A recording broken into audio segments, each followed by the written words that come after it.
Turėjau tokių angliškų žaidimų, vat yra, šitą nežaidžiu, bet irgi bus proga išbandyti pažaisti. Toliau žiūrim, kad turim Maršas, raudonosios planetos užkariavimas.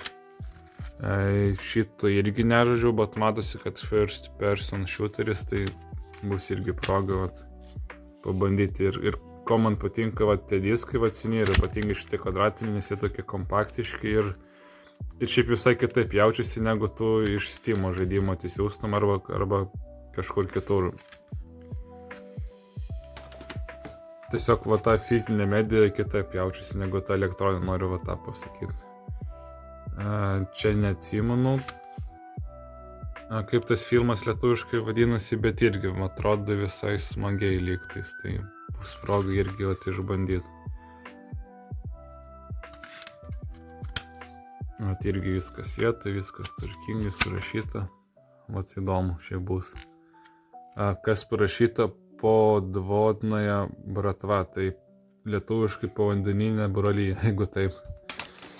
Ir va čia tas žaidimus, dėl kurio labiausiai norėjau nusipirkti visą šitą rinkinį, tai Nuotykiai kosmose, Sniegelis, tai atsimenu man, kai aš šitą persiu kamerą, tai atsimenu, kai man buvo 5 metai, galbūt 6-7, tai man šitą žaidimą močiutė per kalėdas padovanavo ir man labai įsiminė, kad tuo metu aišku žiema buvo.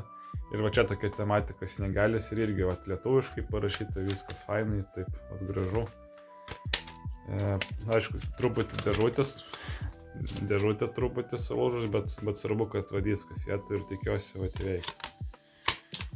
Ir pastebėjau, kad kai anksčiau vaikas būdavo, tai kažkaip to lietuviškumo daugiau buvo, tai tas atsispindi vat ir va tokiuose vat žaidimuose, tai dabar vat labai daug trūksta, tai pastebiu.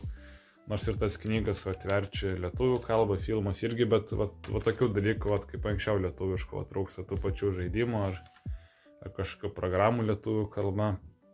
Tai va tokia nostalgija vat apėmė, kai aš vat tos žaidimus vėl nusipirkau, tai vat tiesiog labai malonu atsiminti, nes dabar kažkaip ta lietuvių kalba, vat, čia galbūt ne tema žaidimus, bet tiesiog labai numažėjo to lietuviškumo Lietuvoje, tai va tas kažkaip vat gaila.